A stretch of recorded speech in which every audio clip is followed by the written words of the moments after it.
Hello guys, welcome back to लॉगरी। I hope all you are doing great. आज हम discuss करने वाले हैं how to prepare for NLSAT BA entrance exam. आपको अगर नहीं पता, NLSIU Bangalore has come up with only BA honours का कोर्स एंड ये पहली बार हो रहा है। ठीक है, एंट्रेंस एग्जाम है इसके लिए। उसके लिए आपको कैसे प्रिपेयर करना है इन 1 मंथ फ्रॉम जीरो, ये हम डिस्कस करने वाले हैं आज के वीडियो में। Is it possible? बिल्कुल it is possible if you know what to prepare, how to prepare. ये सब अगर आपको पता है कि अगर सिलेबस क्या है, ठीक है, कौन सी बुक्स में से आपको प्रिपेयर करना है, एंड ऑल्सो पूरा का पूरा शेड्यूल जो है मैं वो शेयर करने वाली हूँ। ठीक है, तो यहाँ पर सबसे पहले हम समझेंगे, we are going to understand the pattern of the exam. क्या समझेंगे हम? पैटर्न ऑफ द एग्जाम, क्योंकि इसका पैटर्न जो है वो थोड़ा अलग है, थोड़ा क्या बहुत ही अलग है। तो ये एग्जाम जो है ये पार्ट ए और पार्ट बी में डिवाइडेड है। तो पार्ट ए में क्या है? Part A of NLSAT BA paper will consist of MCQs in reading comprehension, reasoning and quantitative analysis shall be for a maximum of 75 marks. तो यहाँ पर हमें क्या मिल रहा है, जो हमें पता चल रहा है पार्ट ए, हमें ये पता चल रहा है कि ये एमसीक्यूज होंगे, ठीक है ना, और 3 सब्जेक्ट्स में से क्वेश्चन होंगे। एक तो रीडिंग कॉम्प्रिहेंशन, दूसरा है रीजनिंग जिसमें कि क्रिटिकल रीजनिंग भी है। ठीक है, और इस बार क्योंकि पहली बार एग्जाम हो रहा है तो हमें पजल टेस्ट टाइप के क्वेश्चंस भी करके लाने हैं, और क्वांटिटेटिव एनालिसिस मतलब मैथ्स भी है, और इसके अंदर हम एक्सपेक्ट कर सकते हैं स्टैटिस्टिक्स भी।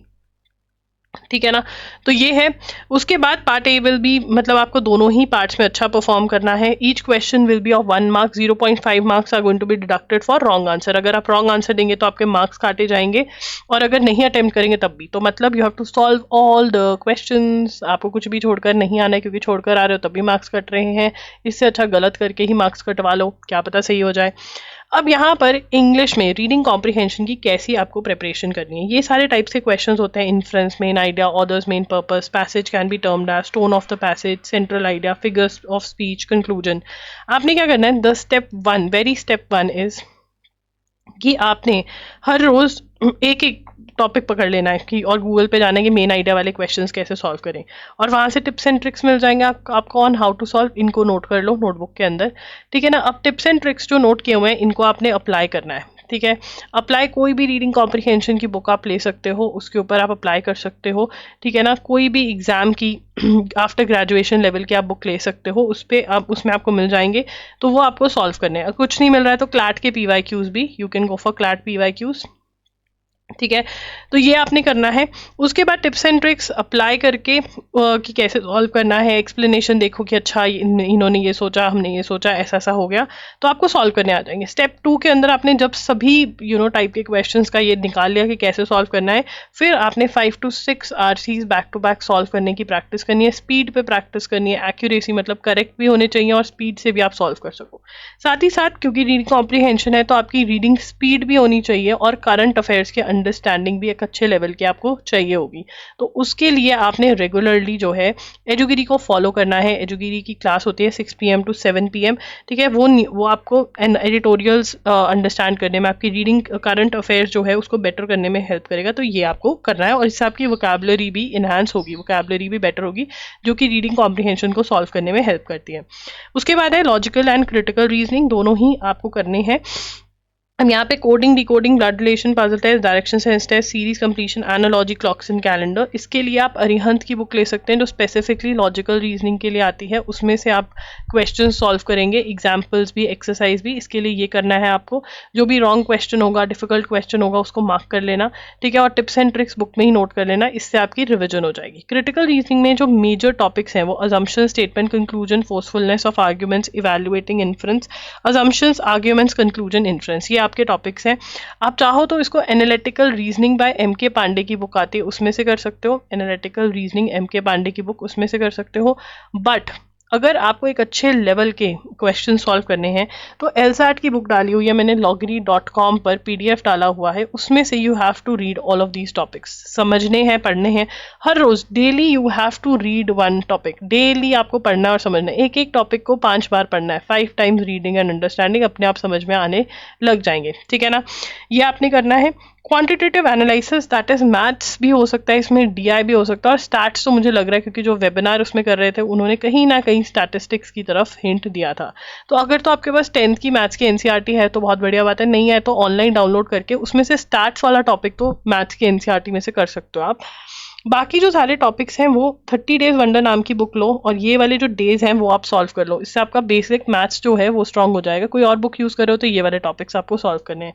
RS अग्रवाल क्वांटिटेटिव एप्टीट्यूड की आपको नहीं पढ़नी और मैथ्स छोड़कर भी नहीं जाना, ट्राई करो कि कर लो, ठीक है। फिर डाटा इंटरप्रिटेशन के लिए आप ऑलिव बोर्ड की बुक लेकर लेवल 1 ऑफ ये वाले टॉपिक्स का सॉल्व कर सकते हो। नहीं तो बेसिक मैथ्स प्लस स्टैट्स भी आप कर जा सकते हो, क्योंकि एग्जाम पहली बार हो रहा है तो हमें कुछ चीजें एक्स्ट्रा करनी पड़ेगी। स्टैट्स आपको NCERT 10th की बुक में से करना है, ठीक है। उसके बाद पार्ट बी है।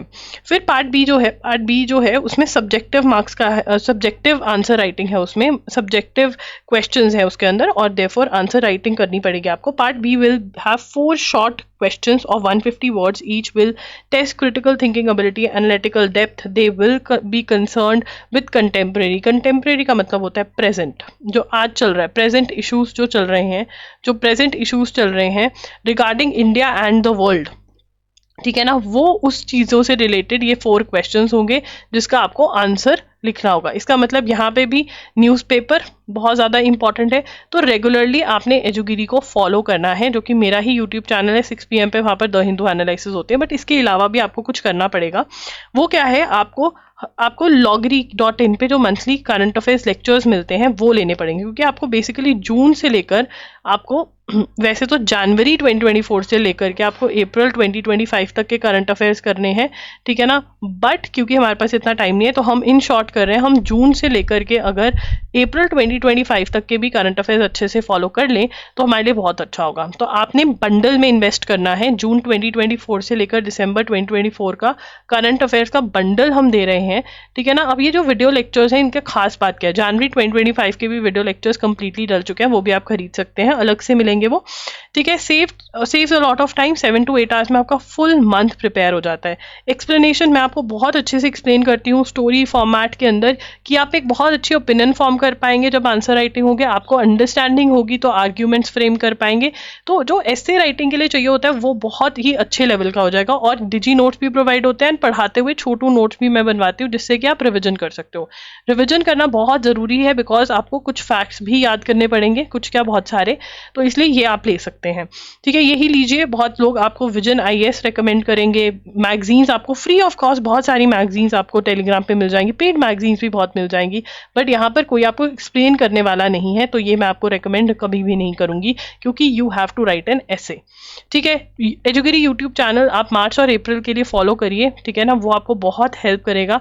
MCQs की आपको रिक्वायरमेंट नहीं है, आपको सिर्फ और सिर्फ लेक्चर्स लेने हैं, ठीक है। पार्ट बी में और क्या होगा, will have 4 options, 1 long essay भी लिखना आपको 400 वर्ड्स का। These questions will include a range of themes from history, politics, governance, society, economy and require a response to prompt which would be a statement और keyword. तो अगर हम अभी तक इनके जो सैम्पल पेपर्स आए हैं उसमें से अगर देखें तो ये भी कहीं ना कहीं करंट अफेयर्स बेस्ड है। So you have to be good with your current affairs and अगर आप थोड़ा जो भी करंट अफेयर्स के टॉपिक से रिलेटेड थोड़ा रिसर्च करने उनके बारे में, तो बहुत ही बढ़िया रहेगा। मैं आपको एजुगिरी में भी बताती रहूंगी कि क्या क्या आप सर्च कर सकते हो, but yes current affairs follow करना है और प्रैक्टिस करनी है लिखने की।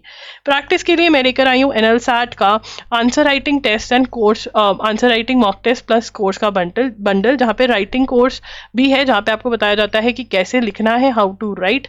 बहुत सारी वीडियोस हैं, पार्ट A की कैसे प्रिपरेशन करनी है, पार्ट B की कैसे प्रिपरेशन करनी है, जो भी आपको प्रॉब्लम्स आएंगी मैं उस पर वीडियोस बनाती रहूंगी आपके लिए स्पेसिफिकली, ठीक है। और 10 आपको मॉक टेस्ट मिल रहे हैं, बट ये only part B mock test है, इसमें पार्ट A नहीं है, only part B mock test series है ये, और इसमें आपको 10 टेस्ट मिल जाएंगे, बहुत अच्छे से प्रैक्टिस हो जाएगी। मैं वर्ड टू वर्ड चेक करके आपको बताऊंगी कि क्या प्रॉब्लम है आपको, कैसे आपको करेक्ट करना है इसको, और कम टाइम में कैसे आप अपनी आंसर राइटिंग इंप्रूव कर सकते हैं। Everything is going to be covered in this course. इसका लिंक जो है वो आपको डिस्क्रिप्शन बॉक्स में मिल जाएगा, ठीक है ना। इसका जो रेट है वो चेंज हो सकता है, बढ़ सकता है, तो प्लीज़ अगर आप इंटरेस्टेड हैं तो ले लीजिए। आंसर राइटिंग कोर्स में यहाँ पे आपको बताया जाता है सब कुछ, और यहाँ पर मॉक टेस्ट है, ठीक है। अब हम बात करते हैं टाइम टेबल की, क्योंकि स्टार्टिंग ऑफ द वीडियो मैंने कहा था शेड्यूल भी बताऊंगी। तो यहाँ पर आपने हर रोज क्या 5 डेज के लिए आपने ये एम करना है। क्या एम करना है, ये देखो, ये इंग्लिश वाला मैंने डाल दिया, लॉजिकल है, क्रिटिकल है, करंट अफेयर्स है, और यहाँ पे मैथ्स टाइम जो है, आप जितना टाइम बचे उतना आप मैथ्स को दे सकते हैं। और आपने हर 5-6 डेज में 2 प्रैक्टिस टेस्ट सबमिट करने हैं, जो कि ये वाले हैं, ठीक है, तो ये आपने करना है, ये आपका शेड्यूल है, ये टाइम टेबल है एंड ये आपने फॉलो करना है। कौन कौन प्रॉमिस कर रहा है कि वो शेड्यूल फॉलो करेंगे, तो प्रॉमिस लिख कर जाना and do enrol for our only part B mock test. आपको बहुत हेल्प मिलेगी आंसर राइटिंग में, आप बहुत अच्छे हो जाओगे। ठीक है, कोई भी आपको डाउट है तो आप कॉमेंट्स में पूछ सकते हैं एंड ऑल्सो आप मुझे इंस्टा पे भी मैसेज कर सकते हैं for your doubts. I am there by the name I am लॉगरी। ठीक है, और डीएम कर सकते हैं वहाँ पर। And yeah thank you for joining in, bye bye and take care.